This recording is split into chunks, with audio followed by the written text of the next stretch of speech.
আসসালামু আলাইকুম সবাইরে বেন্নেহালের শুভেচ্ছা। সকালবেলা উঠেই ঘুম দিয়ে রওনা দিছি বাড়ির দিকে, যাইয়ে দেখি যে 6:40 গাড়ি বাজে 6:20। আল্লাহ নাম লইয়ে দিলাম রওনা। অটোওয়ালারে কইলাম ভাই মোরে অল্পর মধ্যে লইয়ে যান রূপতলি, কেমনে যামু হেইয়ে মুই বুঝি না, আমি লইয়ে যাবেন। তো বেড়া কইলে ভাই আপনি কোনো টেনশনই করেন, আমের সুর যাই আমি গাড়ি ধরাই দিই। কইলাম আচ্ছা ঠিক আছে, মোর কোনো সমস্যা নেই, আমি লই যেতে পারলে। অল্পর মধ্যে আইয়ে বললাম সৌমতের দিন রূপতলি। আইয়ে দেখি যে একবার রাস্তাঘাট সব ফাঁকা, একটা কুত্তো বিলইও নাই। এক বেড়া হে আবার বোঝা লই আটতে পারে না, খুব কষ্টের মধ্যে আটতে আসে।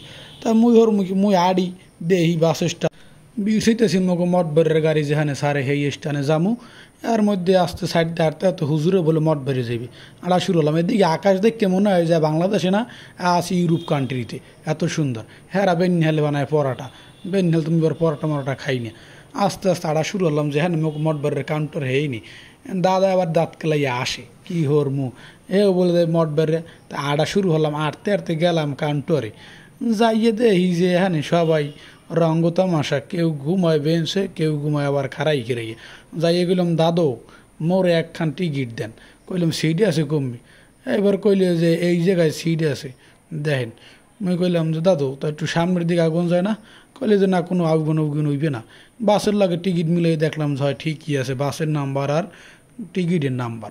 তা আর কি হরমু, উঠে যাইয়া বাসে বমু। হাঁটতে হাঁটতে গেলাম, যাইয়ে দেখি যে হেরা সবাই ঘুমায়। কেউ বাসে ঘুমায়, কেউ আর বাপর বেসে।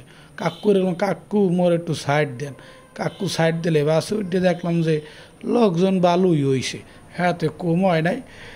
কি আর হরমু, কেউ চায় আবার সামনে সিট, কেউ চায় পিছে। আবার নিজের আবার একটু দেখাইলাম যে কি চোহে ঘুমে দেখি যেন চোখ বুঝ যায়, কিচ্ছু হরার নাই। বাড়ি যাওয়া লাগবে এমার্জেন্সি, রওনা দিছি বাড়ির দিকে। চৌখা বুঝ যায়। এদিকে আই একটুর মধ্যে পৌঁছেই গেলাম বাড়ি। এর মধ্যে এদিকে চা লইয়া হাদে যে বেড়া চা আনে। মুই কইলাম যে আলামিন ভাই চাটা রাহেন, মুই আবার একটা ভিডিও মারি লই। গেলাম বন্ধুর দোকানে, এ আবার অন্য জায়গায় হাত দিয়ে কি ভিডিও, কেয়া এবং কসকো সাবান, হেই আবারও ঘুষ হয়। বন্ধুর কসমেটিক্সের দোকান ভালোই আছে, আবার আজ দিয়ে দেখাইলে টেক্সটাইল দিয়া। যাই হোক 3 মিনিটে বাড়ি গেলাম আমি।